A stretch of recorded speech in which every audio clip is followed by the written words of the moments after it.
Bienvenidos todos. El día de hoy contamos con participantes pues con una amplia experiencia en sostenibilidad que nos van a dar una perspectiva de diferentes tipos de empresas, desde las multinacionales hasta empresas medianas y pequeñas. Para empezar este webinar, nosotros hemos preparado un contexto y vamos a darle la bienvenida a Richard Wells, quien nos va a estar hablando un poco de cuál es el futuro de México, cuáles son esos escenarios posibles que tenemos adelante de nosotros. Y posteriormente vamos a seguir con una ronda de preguntas con Javier y Juan Carlos. Y finalmente vamos a cerrar con preguntas de la audiencia que esperamos pues podamos tener muchas dudas y preguntas para iniciar esta conversación. Adelante, Richard. Gracias, Cristian, y gracias a Legade por este evento y también por establecer el centro que me parece extremadamente importante para México y francamente como un ejemplo para el mundo. A mí me toca lo fácil. A mí me toca hablar del pasado y del futuro y a mis copanelistas van a hablar del presente, que es lo difícil, pero así es la vida para ellos y me va mejor a mí. En la historia antigua, caray, déjenme hacer el screen share. Disculpen, no soy experto en estas cosas. ¿Cómo shareo?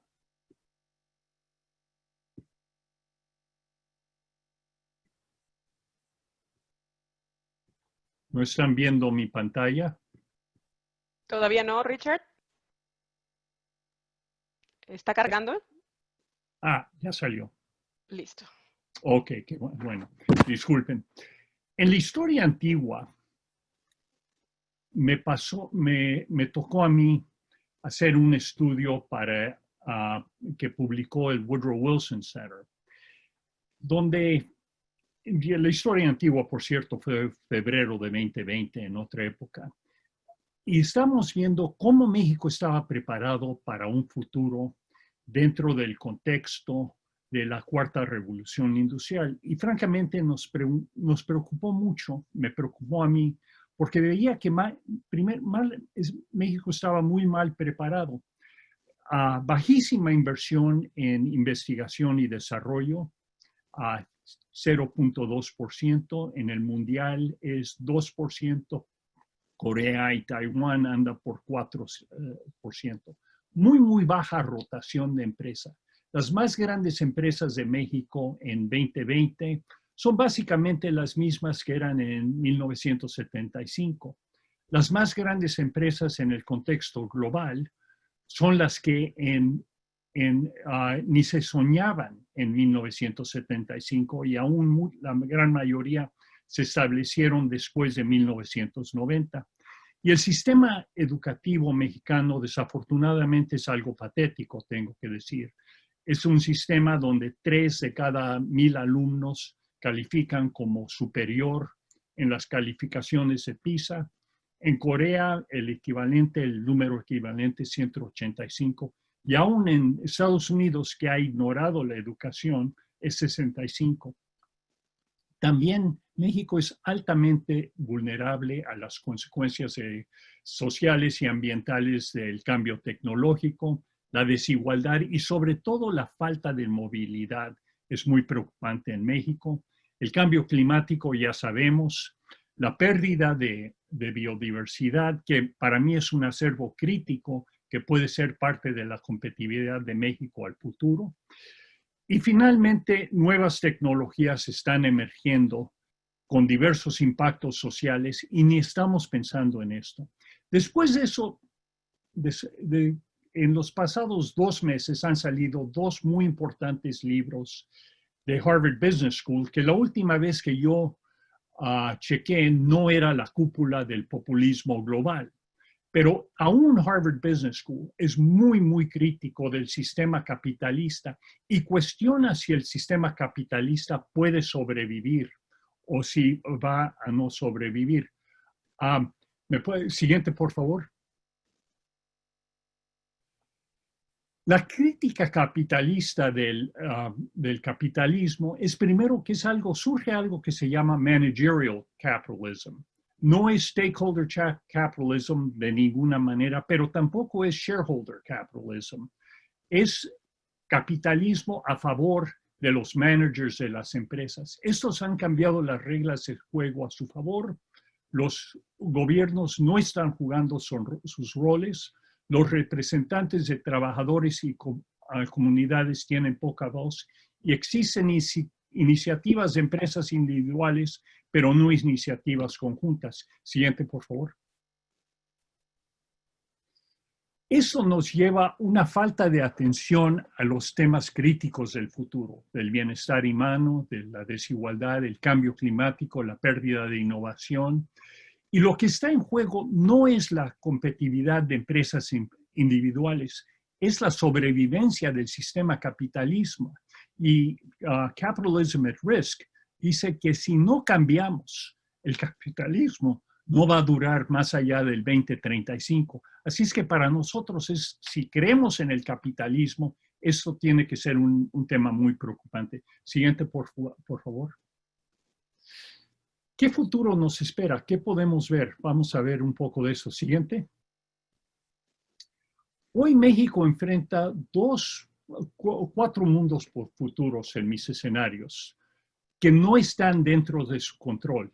Primer tema, siguiente, es el COVID. El COVID se puede portar bien, pueden haber vacunas, ya estamos escuchando que Moderna tiene uno que ya está en pruebas finales, o puede ser desfavorable. Puede salir, mutuarse. En uno de los escenarios tengo el COVID-22, que es una mutuación más resistente que sale en 2022, y no es imposible eso. Hemos tenido previos viruses similares al COVID que han surgido, han resurgido. Siguiente, por favor. También la respuesta global puede ser multilateral. Puede ser reelegido Joe Biden, o eso es como ejemplo de lo que puede suceder. Siguiente, por favor. O puede ser autárquica. Y esto nos lleva a cuatro posibles mundos futuros. Siguiente.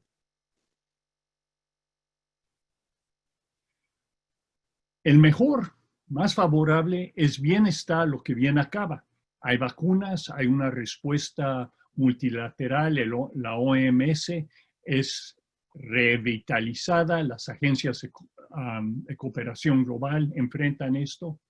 Otra posibilidad es aprendiendo en el abismo, un poco lo que sucedió durante la Segunda Guerra Mundial, cuando en las épocas más oscuras de la Segunda Guerra Mundial decidimos, la sociedad global decidió, vamos a prevenir que esto suceda. Establecieron el sistema Bretton Woods, las Naciones Unidas, se ponieron las bases de la Unión Europea, y todo esto nos llevó a un sistema que ha sido bastante exitoso, ha durado desde 1900, por 75 años. Siguiente, por favor.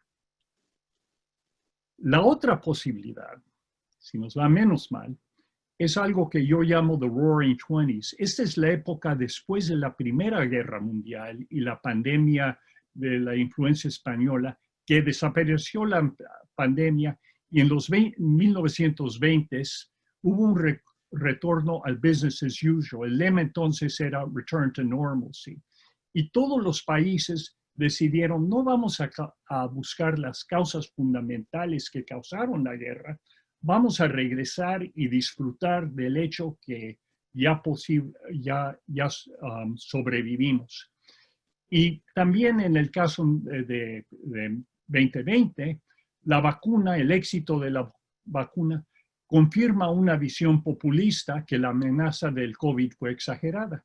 Y luego el cuarto escenario es el mundo en llamas, que yo diría es equivalente al comienzo de la Segunda Guerra Mundial, que claramente estemos en problemas muy, muy serios. Es un mundo que no quisiéramos vivir, pero es un mundo que nos puede tocar. Siguiente, por favor. En todos estos escenarios, aceleran las tecnologías de la cuarta revolución industrial. Internet of Things, 3D, realidad virtual y aumentada, blockchain, muy importante. se transforma el trabajo en línea automatizado.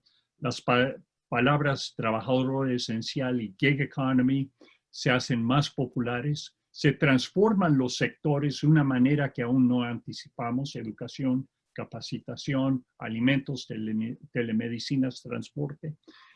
Y hay un desencadenamiento o una redefinición de la globalización. Sé que todos estamos muy entusiasmados por el TEMEC y que pensamos nos vamos a juntar con los Estados Unidos en una economía norteamericana. Espero que sea cierto, pero les digo que los dos candidatos a la presidencia de Estados Unidos no están muy entusiasmados por esta idea. Así es que tenemos que pensar qué puede suceder. Siguiente. Eso nos lleva a unas importantes consecuencias sociales y ambientales. Si no hacemos nada, incrementa la desigualdad sistémica y la pobreza extrema, persiste la pérdida de diversidad genética y biológica, y esa es una de los acervos más importantes que tiene México. Incrementa la amenaza de futuras pandemias, varían las implicaciones de gases de efecto invernaderos, pero también al mismo tiempo emergen nuevos desafíos sociales y ambientales que convienen con estas nuevas tecnologías. Siguiente, por favor. Entonces, ¿a dónde vamos? Y yo les sugiero que los objetivos de desarrollo sustentable son una muy buena posibilidad. Soy un poco crítico de ellos porque hay 17 de ellos y nunca los he podido aprender uno por uno, pero creo que se pueden agrupar de una manera interesante. Es lo que voy a tratar de hacer con ustedes ahorita. Siguiente, por favor. Mis dos predilectos filósofos, pensadores, economistas son John Rawls, el mayor político estudio de social policy del siglo XX. Escribió un libro que se llama La teoría de justicia, y el enfoque de eso es que una sociedad justa es la sociedad que diseñaríamos si, cegados por un velo de ignorancia, no supiéramos qué ocupación ocuparíamos en ella. No sabríamos si somos un hombre rico en Santa Fe o una mujer pobre en una región marginalizada del sureste de México. No sabemos en qué posición vamos a acabar. Y también no sabemos si vamos a ser de esa generación de una futura. Y piensen un poco de lo que aplican estos. Esta es la sociedad que diseñaríamos nosotros si no supiéramos dónde nos iba a tocar, si no supiéramos que estamos en una posición muy cómoda ahora. Y luego el otro es Amartya Sen, que dijo, una sociedad justa es una en la cual sus miembros todos tienen las capacidades y libertades de ser lo que quieren ser. Siguiente, por favor. Yo lo que he tratado de hacer es poner 5 pilares de los ODS aplicando los principios de Rawls y Sen. El primero es estas capacidades básicas de que habla Sen, determinar nuestros propios destinos. Unos derechos básicos de vivir sin pobreza, hambre, discriminación, con educación, participar en actividades sociales. Vivir en viviendas y comunidades sustentables. Segundo sería oportunidades de trabajo justamente remunerado. Y esto tiene 2 elementos: que el trabajo sea decente, justamente remunerado, con protecciones sociales, y que el crecimiento económico sea suficiente para generar empleos y también que sea un crecimiento sustentable. Y buscaríamos, si no supiéramos si vamos a ser miembros de esta generación o una futura, las mismas oportunidades para futuras generaciones. Y esto también lo digo como un abuelo, o los de ustedes que son padres de familia o madres de familia. Queremos más para nuestros hijos, hijas, nietos, nietas que para nosotros. También tendríamos una responsabilidad hacia los seres no humanos que comparten nuestro ecosistema y a los ecosistemas, que por cierto, los ecologistas económicos o los economistas ecológicos, debo decir, nos dicen que los servicios que nos proveen los ecosistemas son igual que el PIB mundial, tienen un valor equivalente al PIB mundial. Y finalmente buscaríamos las instituciones que nos garantizaran la oportunidad de tener estos otros 4 derechos. Y aquí, siguiente, por favor. Aquí los dejo, les agradezco mucho y estoy muy entusiasmado para lo demás de la conversación. Gracias a todos. Pues muchísimas gracias, Richard. Yo creo que podemos observar que ninguno de estos escenarios está libre de retos, ¿no? Hasta el más optimista pues, nos presenta con problemáticas que pueden estar ahí al otro lado de la puerta, ¿no? Y al mismo tiempo creo que nos reúne una misma preocupación que tú mencionabas y es esta necesidad de cambio que todos vemos, ¿no? La sensibilidad a los problemas nos hace buscar este cambio que esperamos pues se empiece a traducir de un discurso a la acción, ¿no? Y precisamente me gustaría comenzar con Javier y Juan Carlos para que nos platiquen un poco de qué están haciendo las empresas a este respecto. Y aunque la situación actual nos plantea también de pronto la necesidad de priorizar algunas inversiones en la empresa, ¿no? Porque nos preocupa un poco la liquidez y qué va a pasar con el consumo.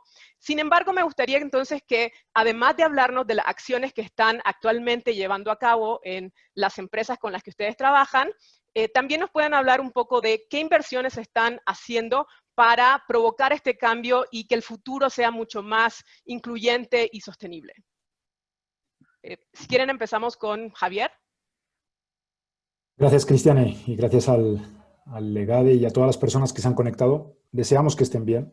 Sabemos que son tiempos de incertidumbre para todos.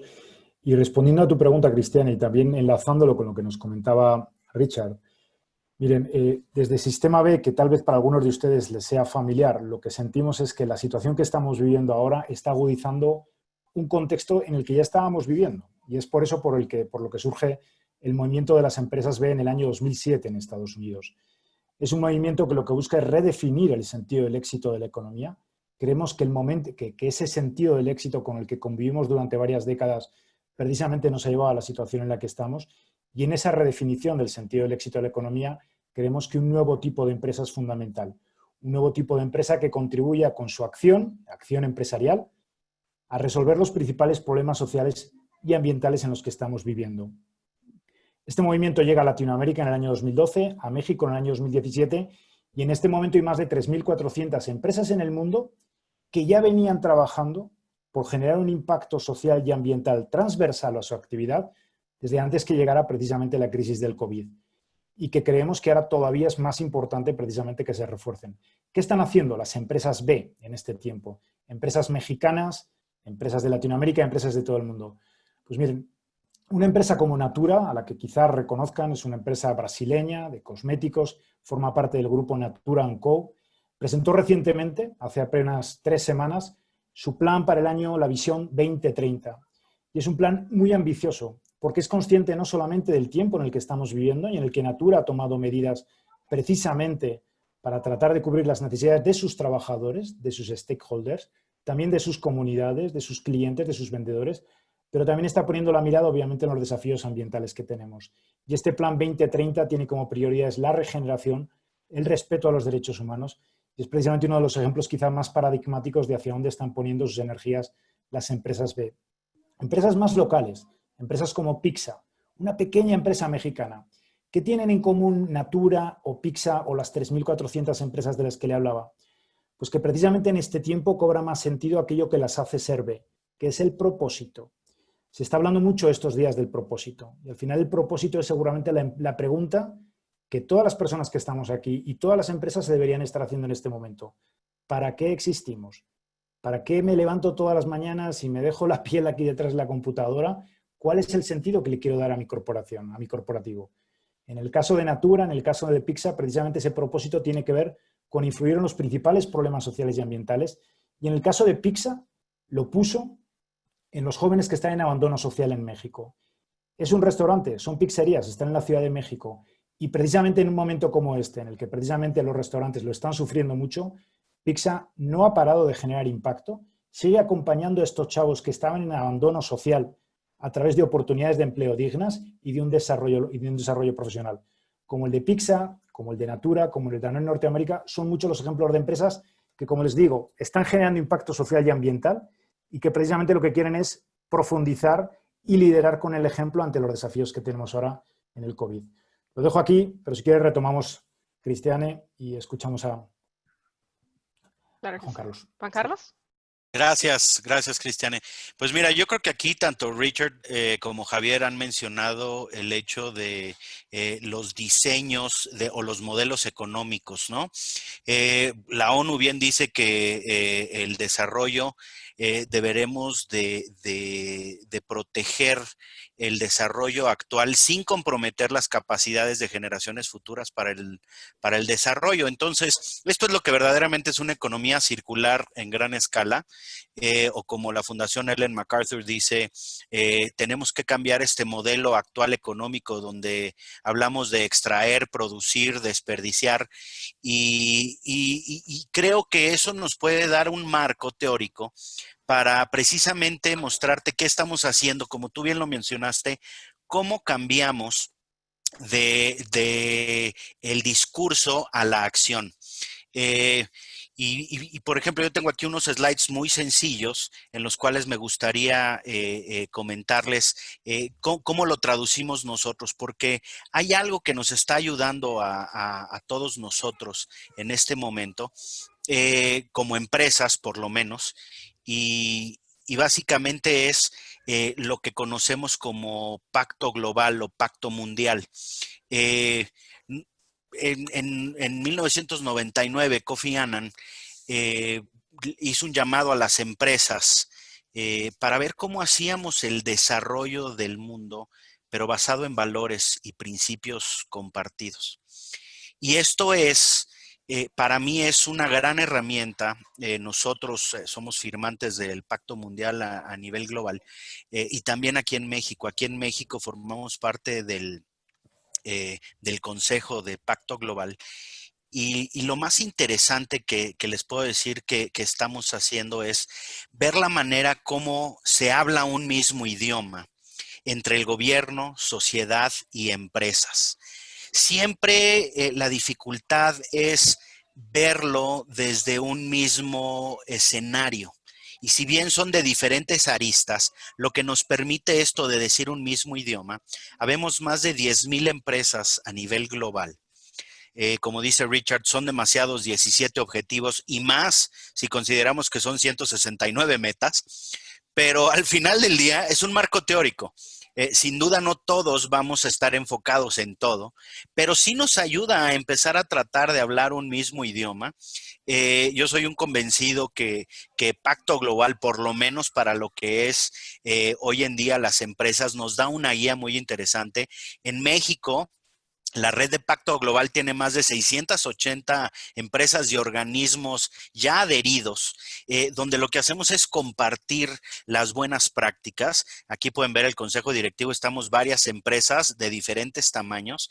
Legade es parte también aquí de Pacto Global en México. En México, Marta Herrera, quien es la presidenta de Pacto Global en México, de la red, nos ha ayudado muchísimo a promover este sistema único, digamos, de compartir o de hablar el mismo idioma, ¿no? Porque eso sin duda tenemos que cambiar, pero ¿cómo lo hacemos de una manera que haga sentido? Y tampoco es cambiar por completo lo que son las operaciones. Nestlé lleva 150 años en el mundo y eso no quiere decir que está pensando en el futuro, pero lo que sí sabemos es que lo que nos trajo aquí no es lo que nos va a llevar a otros 150 años, ¿no? Y es ahí donde lo tenemos que entender.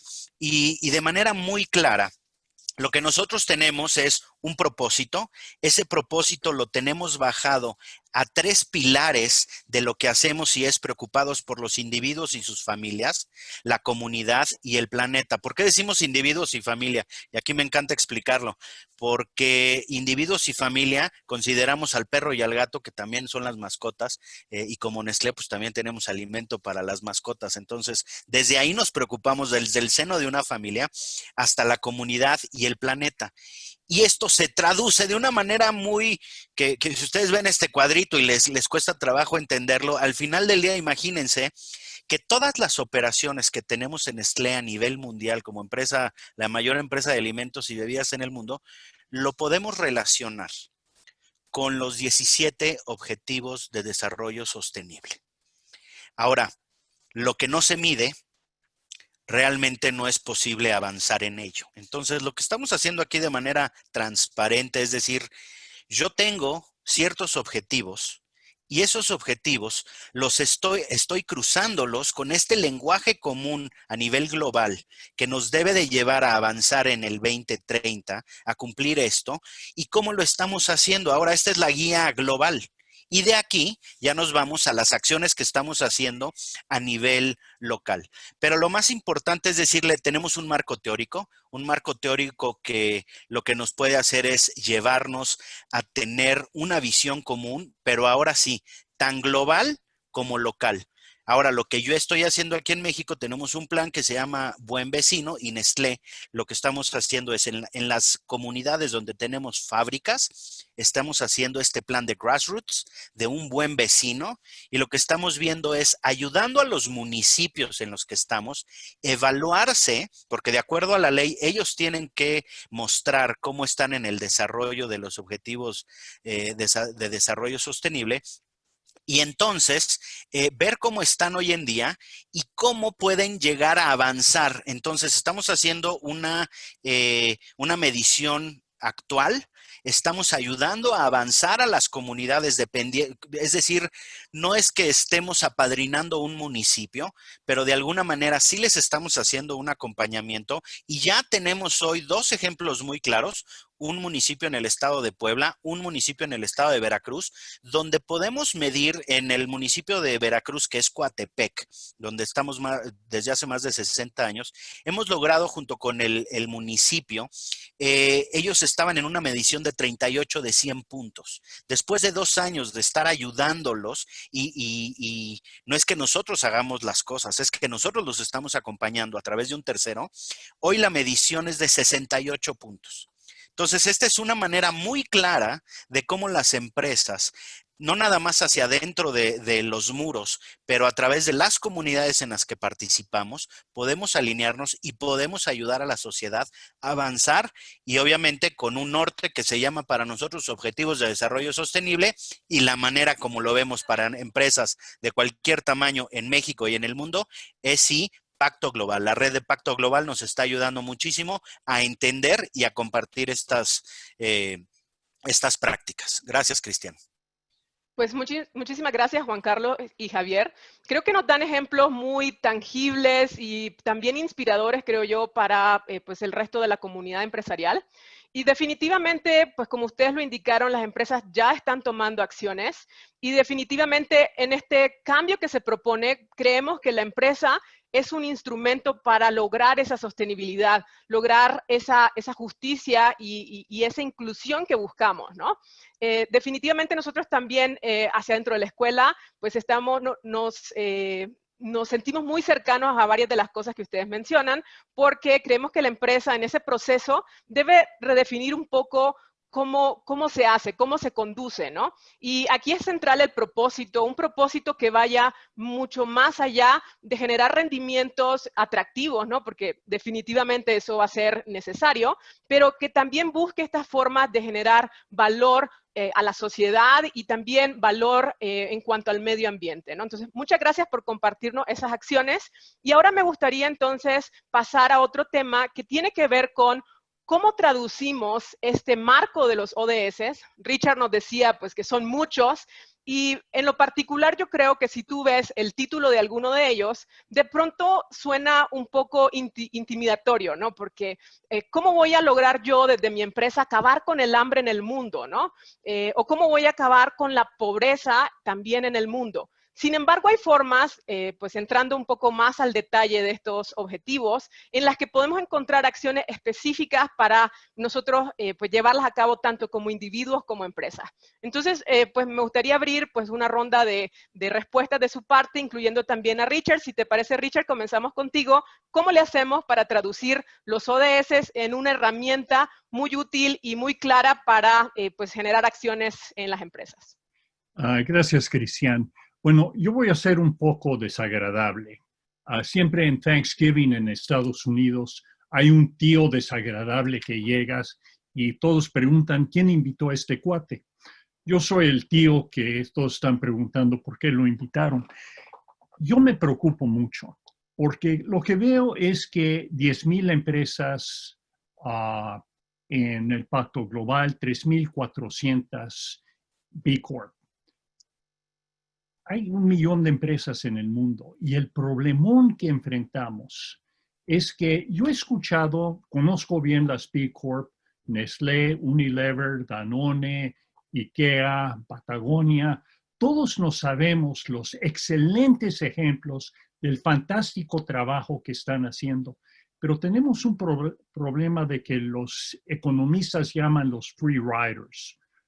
Por comentar una, Kraft Heinz Foods, que trató de hacer un hostile takeover de Unilever cuando vio que una oportunidad de lograr ingresos a corto plazo comprando en un hostile takeover a Unilever.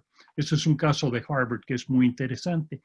El problema es también que cuando el gobierno no hace nada, no tenemos una manera de forzar cómo podemos las empresas lograr que más empresas se unan con nosotros. Y hay una necesidad, lo voy a preguntar, de un tipo de autorregulación. Empezamos a ver esto con el ESG investing. Y creo que el rol de empresas como BlackRock, de inversionistas como BlackRock, que ahora están pidiendo, insistiendo en este tipo de cosas. Pero lo que tenemos que hacer es pasar de ejemplos fantásticos, excelentes, muy interesantes, algo que verdaderamente tenga un impacto. Doy otro ejemplo. En 2011 se publicó la primera edición de Capitalism at Risk. Y ahí dijeron que si el capitalismo no cambia en los siguientes 25 años, va a dejar de existir, y hablaron de cambio climático, desigualdad, pandemias, etcétera, etcétera. Yo me puse a ver qué había cambiado de 2011 hasta ahora. En el marco global, en los indicadores globales del Banco Mundial, todos, casi todos, uno que otro no, casi todos los indicadores que ellos usan se han empeorado. Y si en este periodo tan crítico, sabiendo los problemas que tenemos, seguimos empeorando, tenemos que hacer más. Y no es disminuir de ninguna manera lo que ustedes y sus empresas están haciendo. Es decir, tenemos que llegar a los que no creen en esto, a los que no están poniendo atención, porque esos son, ahí está el detalle. Con eso, y disculpen por ser desagradable cuando estamos siendo, y sí estoy optimista, por cierto. Pues gracias, Richard. Definitivamente yo creo que pues para movernos a la acción necesitamos estar conscientes de los problemas. No todo puede ser color de rosa. Y pues si me permites, le doy la palabra a Juan Carlos entonces para que nos dé su perspectiva de este tema. Oye, tío Richard, pues qué bueno que estás aquí en la cena de Thanksgiving, porque eso nos ayuda verdaderamente a retar las ideas, ¿no? Yo creo que, como bien dices, no sé si el vaso está medio lleno, medio vacío. Lo que sé es que el vaso está a la mitad, ¿no? Sí. Nosotros como empresas tractoras, ¿no?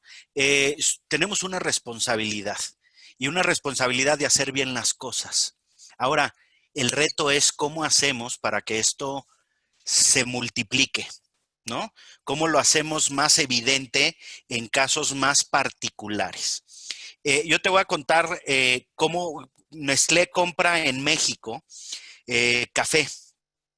Y nosotros llegamos a comprar una tercera parte del café que produce el país. Entonces, la responsabilidad que yo tengo de hacer bien las cosas, tú sabes, y si haces un estudio de lo que es la ruta del café, en muchos de los países podríamos decir que es la ruta de la pobreza, ¿no? ¿Por qué? Pues porque producen en una zona muy pequeña, menos de 1 hectárea, eso no les da suficiente para tener una vida digna. Entonces, y yo te digo abiertamente, Nestlé tiene un reto. Si nosotros queremos verdaderamente walk the talk, tenemos que hacer que esta cadena de suministro en la que estamos participando verdaderamente mejore su calidad de vida. Es muy ácido, pero así tiene que ser. Ahora, ¿cómo lo voy a hacer? La manera más sencilla es decir, oye, es que no estás pagando el precio justo o el precio correcto. Pero ese es el resultado. Eso no es la acción de todos los días que tenemos que hacer. ¿Qué estamos haciendo? Y es un caso que yo lo vivo todos los días. Tenemos un código de comportamiento internacional de la comunidad cafetalera. Esa no la definió Nestlé, pero es un código que ayuda a buenas prácticas. Y lo que nosotros estamos haciendo es, oye, yo te ayudo, te acerco a través de asistencia técnica, te ayudo con este código, que si tú me ayudas a implementarlo en tu parcela, yo te voy a pagar un sobreprecio, porque entonces un tercero puede garantizar que estás siendo amigable con el medio ambiente y me estoy yendo a un nivel de la cadena muy bajo. Te estoy hablando que hay 400 y tantos mil cafeticultores en México y que yo le compro a una tercera parte de ellos, ¿no? Entonces, ¿qué estoy haciendo? A través de mejorar su productividad, que es, puede significar muchas cosas, pero al final del día es que con los recursos que tenga, pueda tener un mejor nivel mejor calidad de vida. Si yo lo logro, verdaderamente estoy haciendo eso que tú dices, no desde una empresa multinacional que tiene sus 4 paredes y que en Suiza habla de una cosa, sino en Veracruz, en Oaxaca, en Chiapas, en Puebla, donde te puedo llevar a una parcela y podemos ver si la historia está cambiando. Y si no está cambiando, no estoy haciendo lo que yo públicamente como empresa me estoy proponiendo hacer, ¿no? Entonces sí hay que ser más ácidos, sí hay que ver cómo hacemos esta traducción a las pequeñas empresas, a las pymes, y esa es nuestra responsabilidad. Ese es el papel que nos toca jugar, y aquí es quien quiera que lo agarre y quien no, no. Y nosotros sí estamos ahí, vemos el vaso a la mitad y lo que necesitamos hacer es acelerar esta réplica. Nos quedan 10 años. Y como tú dices, hay indicadores que no van bien, pero hay otros indicadores que vamos bien. Entonces, hay que aprender de lo que ha ido bien y obviamente la academia como Legade tiene que ser ese motor que nos ayude a ser multiplicador, ¿no? Porque también, digámoslo, en la comunidad empresarial como en cualquier otra comunidad, luego somos muy celosos. Si lo digo yo y se lo quiero decir a otra empresa, igual y no lo toma igual a que si se lo dice una NGO o se lo dice la academia. Pues que se lo diga quien quiera, pero al final del día lo que tenemos que hacer es cómo nos compartimos y cómo replicamos esos casos de éxito, ¿no? Gracias, Juan Carlos. Y Javier, si nos puedes dar tu perspectiva. Sí, y quería compartir una imagen reciente que seguramente muchos de ustedes conocerán a la persona que aparece, o si no lo conocen, seguramente les sonará el nombre de la empresa. A ver si estoy en la adecuada. A ver si lo están viendo. Un poco por, tal como comentabas, Cristian, en el momento en el que estamos, ¿no? Cómo los ODS nos pueden ayudar. Esta noticia es del mes de enero. BlackRock, lo ubicarán, es el mayor fondo de inversión del mundo. Todos los años el CEO Larry Fink saca una carta, publica una carta que de alguna forma es como una especie de hoja de ruta para el año y sobre todo para las empresas que reciben su inversión, ¿no? Y este año, como el principal titular de la carta, antes de la crisis del COVID, era que el mayor fondo de inversión del mundo castigará a las empresas que no luchen contra el cambio climático. 3 meses después, en el mes de abril, BlackRock lanzaba su primer fondo de inversión de impacto que contempla los objetivos de desarrollo sostenible. y de los criterios de alguna forma de impacto estrictos que comenta la noticia, hay uno en el que me gustaría darle especial énfasis, que es el tema de la mensurabilidad. Y una mensurabilidad que de alguna forma maneje estándares de más alto nivel, que no sean solamente los estándares que nos ponemos nosotros, que pueden ser muy valiosos, pero que seguramente los estándares de México en ocasiones no son los mismos que los que tiene el Reino Unido, o los que tiene Canadá, o los que tiene Japón. Y de ahí, por ese lado, un poco por conectar cuál es el rol que desde Sistema B creemos que se puede aportar en este momento. O sea, es más importante que nunca que las empresas midan su impacto. Sí que tengan un propósito de impacto positivo, pero que sobre todo midan su impacto, y de ahí y vamos a ver la conexión. En un momento más les voy a conectar sobre todo qué tenemos en común una empresa como Nestlé, como un grupo como Sistema B o con un movimiento, porque precisamente estamos promoviendo a través de Pacto Mundial y a través del movimiento B Corp en todo el mundo lo que es la medición en relación a los ODS, cómo las empresas tienen que profundizar el impacto que generan en los ODS, pero con una herramienta que sirva igual para una empresa en México que para una empresa en cualquier otro lugar del mundo. Hay un elemento, conectándolo con lo que comentaba Richard, que creo que es muy importante en este tiempo. Hablábamos de que el siglo XX era como el siglo del shareholder y ahora es el siglo de los stakeholders, ¿no? No sé en qué medida esto es real todavía. Desde las empresas B, uno de los requisitos que tienen para ser empresas B, además de medir su impacto con una herramienta, que es la herramienta de evaluación B, y tener un puntaje que tiene que ser reconocido y verificado por un auditor externo, en este caso un requisito fundamental es que hagan un cambio en su estructura, en este caso en sus instrumentos de gobernanza. De tal forma que si la empresa, porque esta es la gran pregunta de todas las empresas, cuando las cosas van bien, le meto dinero al impacto social y al impacto ambiental. Pero si las cosas no empiezan a ir tan bien, ¿por dónde empieza a recortarle? Y sabemos que en muchos casos se recorta primero por el impacto social y el impacto ambiental. ¿Y a quién le rendimos cuentas? El caso acá es que las empresas B, uno de los requisitos que tienen para ser, es que tienen que hacer una modificación en sus estatutos o en su acta constitutiva donde incluyan no solamente la responsabilidad fiduciaria con sus accionistas, sino también la responsabilidad social, la responsabilidad ambiental. Son dos cláusulas. Esto ha sido el precedente para que en Estados Unidos surgiera a partir del año 2007 lo que le llamamos las Benefit Corporation, que es un nuevo tipo de forma jurídica que ya permite que las empresas surjan con estos tres pilares. De tal forma que yo como accionista le puedo pedir a mis directores que le pongan también energía a la parte de impacto social y la parte de impacto ambiental al mismo nivel que le estoy pidiendo el impacto económico. Esto es muy relevante. ¿Y por qué creemos que esto es relevante también? Y quería, en este caso, igual que tenemos la herramienta de evaluación B, que es la herramienta que les ha servido a las empresas, que es una herramienta de acceso gratuito, y que cualquier empresa, desde la más pequeñita a la mayor multinacional, en este caso que está dentro del grupo Codanone en Norteamérica, la han utilizado, esta herramienta ha servido de pilar o de base para construir lo que es en este caso la herramienta que nos vincula a Pacto Mundial y a Sistema B a la hora de ver cómo podemos generar un impacto más profundo en los ODS. Y es el SDG Action Manager. No quiero extenderme ahora, creo que es bueno que le profundicemos un poquito más, pero lo fundamental de aquí es, las empresas tenemos que medir nuestro impacto. Sabemos que no podemos generar el mismo impacto en los 17 ODS. Tenemos que tratar de priorizar por dónde podemos profundizarlo y, sobre todo, mejorarlo. Y también, en qué medida somos capaces de crear, y lo retomo también en relación a lo que comentaba Richard, demandas sistémicas. Este tema de los freeriders es clave. Podemos estar muchas empresas, puede estar Nestlé, puede estar Unilever, Paul Polman, cualquiera de los grandes líderes que tenemos en este momento, pero sabemos que hay muchas más empresas que no lo están haciendo frente a las que lo están haciendo. ¿Cómo hacemos para que este impacto sea cada vez más profundo? Necesitamos que los inversores estén poniendo la lana en aquellas empresas que están generando impacto social y ambiental, que están certificadas y que en este caso vemos que están generando este impacto de forma relevante. Necesitamos el rol de multinacionales como Nestlé para que sean líderes ante su cadena de valor con mediciones como esta, que una herramienta que está promoviendo Pacto Mundial como el SDG Action Manager, al igual que lo hizo esta semana una empresa suiza como Firmenich, diciendo públicamente que estaba utilizando la herramienta del SDG Action Manager, que ya la había completado y que el paso siguiente era buscar ser una B Corp, que empresas como Nestlé, que empresas como las que tienen su cadena de valor, empiecen a utilizar esta herramienta y que juntas vayan generando un impacto cada vez más profundo. Que juntemos a los gobiernos. En México tenemos la Agenda 2030. La Agenda 2030 liderada desde la Oficina de Presidencia por una persona como es Gemma Santana, que la está empujando.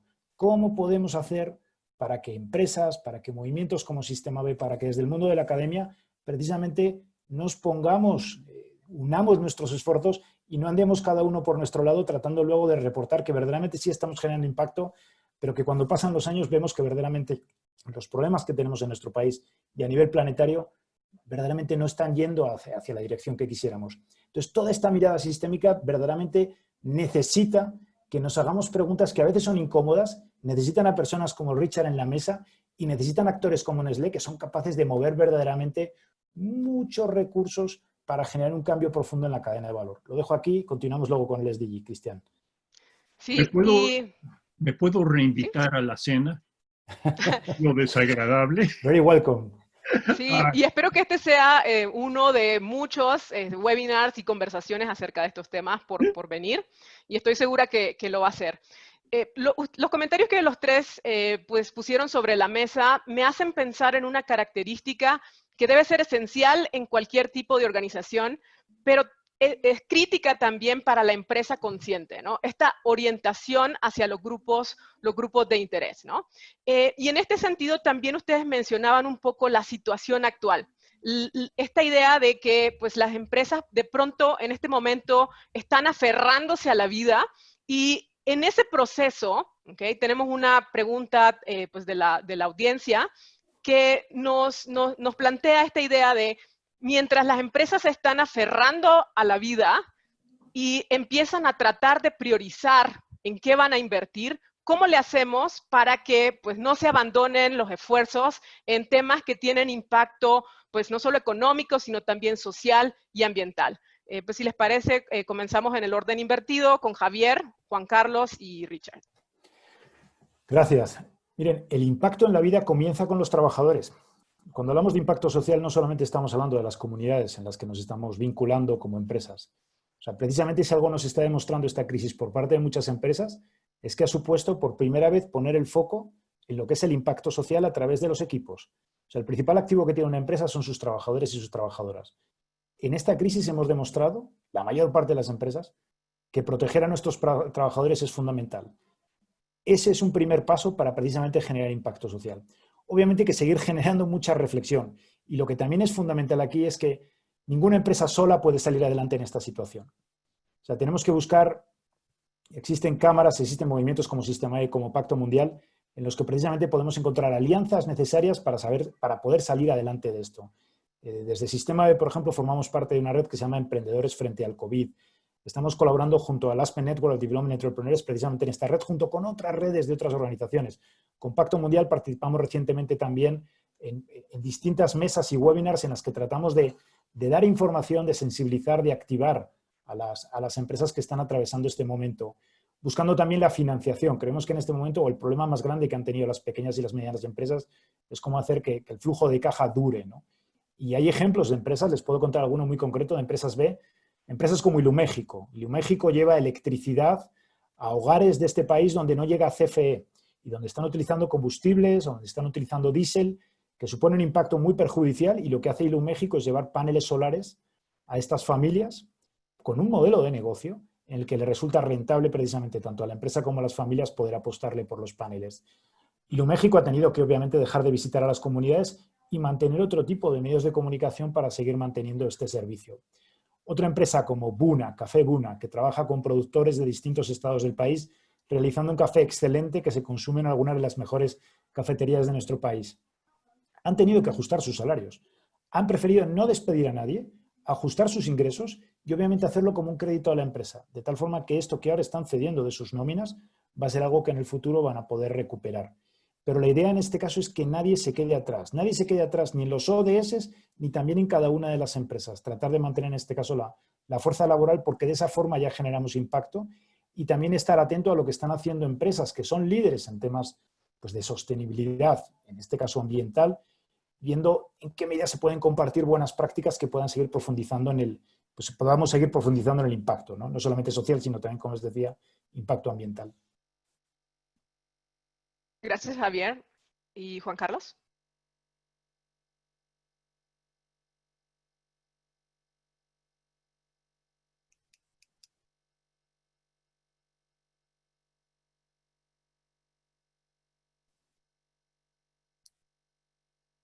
Perdón, no venía preparado, pero ¿cómo lo hacemos? Y me gusta mucho darlo con ejemplos para ahora sí que concretar. Lo único que puedo decirles es, lo primero es preocuparnos por nuestra gente, ¿no? En México tenemos 16,000 colaboradores, somos 16,000 colaboradores, y lo que nos tuvimos que preocupar desde hace 4 meses, ayer cumplimos 4 meses de estar en confinamiento, parte de los colaboradores, es asegurar la continuidad de las operaciones. Somos alimento, entonces que pudiera haber alimento, y esto nos lleva obviamente a cuidar a nuestros colaboradores. La fuerza de ventas y las fábricas han seguido colaborando, han seguido trabajando. Tenemos medidas específicas, pues al ser alimento ya había muchas medidas de control en cuanto a la parte de seguridad e higiene. Entonces, lo primero es cuidar a nuestros colaboradores. No podemos enfocarnos en otras cosas si primero no nos preocupamos por nuestros colaboradores. Pero una vez que hacemos esto, sí que podemos y sí que tenemos que hacer, preocuparnos por las comunidades en las que estamos. Entonces, hemos seguido con los municipios en los que estamos aquí en México, apoyando a los gobiernos y apoyando a los estados. Y lo primero que teníamos que hacer era, oye, yo no puedo dejar de pagar ni a mis colaboradores, porque tengo la posibilidad de hacerlo, hay que decirlo. Hay empresas que sí han tenido que hacer eso. Nosotros dijimos, lo primero que tenemos que hacer es, 1, no quitar colaboradores; 2, continuar pagándoles; y 3, continuar pagando a las cadenas de suministro, ¿no? Porque eso es lo que podemos hacer para que ellos lo puedan replicar. Y después de eso, de irnos a la comunidad, dijimos, bueno, ¿quiénes están al frente de esto? Los nuevos héroes, los médicos. Entonces también buscamos de qué manera nosotros desde nuestra trinchera podemos ayudarlo. Y viene desde material técnico, que la Cruz Roja en la Ciudad de México tenía 2 cápsulas de traslado de pacientes de COVID. Les donamos para poder comprar 100 cápsulas. Pero también hay otras cosas. Les hemos llevado café a los centros de trabajo, a los médicos, y les hemos dado cuidado de mascotas gratuito a las enfermeras y doctores. Son pequeñas cosas, pero al final del día lo que estamos haciendo es, tenemos que reinventarnos, y quien mejor está listo es aquel que se puede ir adaptando a su manera a la realidad. Y esto también nos da a nosotros la posibilidad de decir, bueno, vamos un paso más allá, y lo que hicimos fue con el gobierno mexicano ver dónde estaban los puntos en los que, sin ser mediáticos, podíamos estar colaborando. Y por el otro lado, a nivel mundial, también estamos invirtiendo en este consorcio de investigación en vacunas para ver que se tenga la solución lo antes posible. Entonces, en resumen, no es dejar de lado a los colaboradores, pero tenemos que ver en qué ámbito nos podemos poner. Si es en uno solo, si es con nuestros colaboradores, con nuestra comunidad, o inclusive ir más allá, ¿no? Tenemos esa posibilidad, pero bueno, eso de manera local es lo que al final del día tenemos que concretar. Y cerramos esta ronda con Richard. Ok, yo me quiero ir a 10,000 metros. Me encantan los ejemplos, pero también hay que ver qué lleva al éxito. La primera cosa que yo creo que lleva al éxito, y es el ejemplo Nestlé, Unilever, Patagonia, etcétera, es que eso es un tema de gobierno corporativo, no es un tema operacional. Tiene que venir desde el consejo de la empresa. Nike puso, cuando estaba en problemas muy serios, un comité de sustentabilidad dentro del gobierno corporativo. Yo recomendaría eso para todas las empresas, porque si va a ser eso exitoso, si vamos a cambiar el modo de pensar, y yo creo que debemos insistir que si una empresa quiere ser miembro de Cámara X, tiene que tener un comité en el gobierno corporativo que se enfoque en algo de ese tema. Es lo que hizo la industria química con responsabilidad integral hace 3 décadas, después de Bhopal. Algo así, tiene que ser el cambio radical desde arriba. La segunda cosa que yo pensaría que es muy importante es cómo convencer a la gente. Los resultados más recientes, cuando ha salido el tema de ESG Investment, Environmental, Social and Governance Investment, es que no hay un castigo a los inversionistas por hacer esto, sino hay un poco de beneficio, Pero lo más importante, y se ha visto en la época del COVID, es mucho menor volatilidad de las inversiones. Así es que esto es algo que creo que podemos empezar a indicar. El argumento económico es que no es un costo, es algo que protege a tus inversionistas. Y tenemos que irnos con los inversionistas, con los fondos de pensiones, con los clientes de BlackRock, que son los que invierten en BlackRock. Y ese es un tema muy complicado del passive investment, pero tenemos que irnos con ellos para convencerlos que los inversionistas inviertan en esto. Y finalmente me voy un poco al tema de autorregulación. Yo vivo en Estados Unidos, soy mexigringo. Veo a México y Estados Unidos y no estoy entusiasmado que el gobierno va a hacer algo. Los Estados Unidos se opuso al Pacto de París. Así es que, ¿cómo podemos lograr algo como en el sector empresarial si el gobierno no hace su rol? Y creo que para enfrentar los temas enormes que enfrentamos, vamos a tener que pensar en temas de autorregulación. Y Elinor Ostrom ganó el premio Nobel por su libro Governing the Commons, que habla precisamente de cómo grupos se autorregulan. Creo que tenemos que ir pensando en eso, que sé que regulación no es atractiva a empresas, pero la crisis es tal que creo que tenemos que pensar en eso. Okay. Y bueno, el tiempo. Sí, definitivamente pues podríamos seguir hablando de este tema. Yo también entonces, digamos, sumaría el tema de dónde tenemos más impacto como empresa y tener esta idea en mente de que no tenemos que hacerlo solos, ¿no? Otro de los ODS es el tema de las alianzas, de manera que pues podemos sumar todos esos granitos de arena y esas pequeñas acciones para que pues tengan un impacto grande, ¿no? Vi que ya nos pusieron ahí la encuesta de salida, pero me gustaría cerrar con un breve mensaje de cada uno de ustedes. En especial para el tema de este webinar, que es cómo pasamos de la palabra a la acción. Un mensaje muy breve para poder cerrar con pues ideas claras de cómo le hacemos para dar ese salto. Empezamos Javier, Juan Carlos y Richard.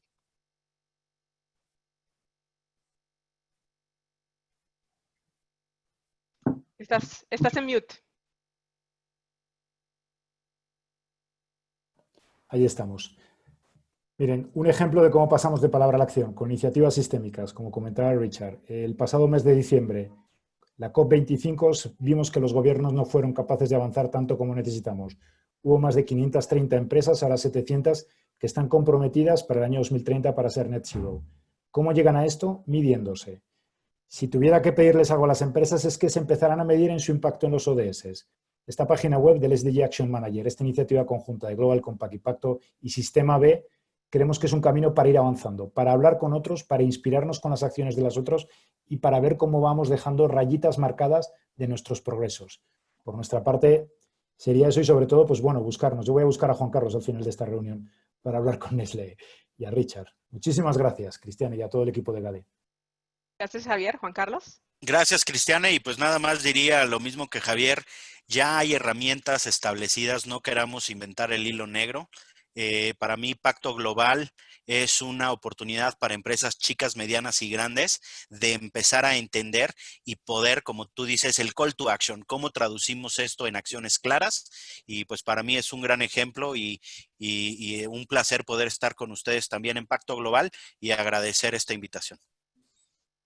Muchas gracias, Juan Carlos. Richard. Bueno, yo me dedico a escenarios del futuro y a mí me ha impactado pensar en el futuro. Yo creo que tenemos que pensar no solo en el presente, pero empezar a ver hacia dónde vamos, porque eso nos puede indicar cuestiones que posiblemente no nos damos tanto cuenta ahora de qué puede suceder en el futuro. Así es que yo agregaría al conjunto de herramientas una herramienta que podríamos llamar un radar al futuro, que es como estamos pensando. No nos subimos en un avión sin un radar, pero sí nos encomendamos a empresas que no están pensando en el futuro. Y creo que esa visión de hacia dónde vamos y hacia el futuro es algo muy importante de insertar. Pues muchísimas gracias a todos por haber participado y por su generosidad con el tiempo que dedicaron a este panel. Como les decía, creo que pues es un tema del que podemos seguir hablando y acerca del cual quisiéramos brindarle herramientas pues a nuestra audiencia. Por ahí nos preguntaban un poco de qué es lo que está haciendo la universidad o en la educación superior, qué se está haciendo también de ese lado. Y por mi parte, pues nada más comentarle que nosotros estamos poniendo pues todo nuestro esfuerzo en este tema y definitivamente creo que pues contar con aliados como todos ustedes es algo muy importante en ese esfuerzo, ¿no? Creemos en esta transformación y en el rol de la empresa pues para conseguir una sociedad más justa y un mundo sostenible. Los invitamos entonces también a continuar en nuestra serie de webinars EGADE Future Forum y el próximo que tenemos se titula Nuevas oportunidades comerciales para la relación México y Estados Unidos y será el viernes 24 de julio de 1 a 2 de la tarde. Por ahí tienen los datos para poder registrarse y pues contaremos con la presencia de Christopher Landau, el embajador, y un par de panelistas más. También, Jorge Torres y nuestro decano Ignacio de la Vega. Y pues también aquí les hacemos una gran invitación para que puedan ustedes también contribuir con su granito de arena a la educación en México y otras iniciativas que tenemos en el Tecnológico de Monterrey. Muchas gracias a todos, buenas tardes y seguimos en contacto para promover este cambio del que hablamos hoy en este webinar. Gracias.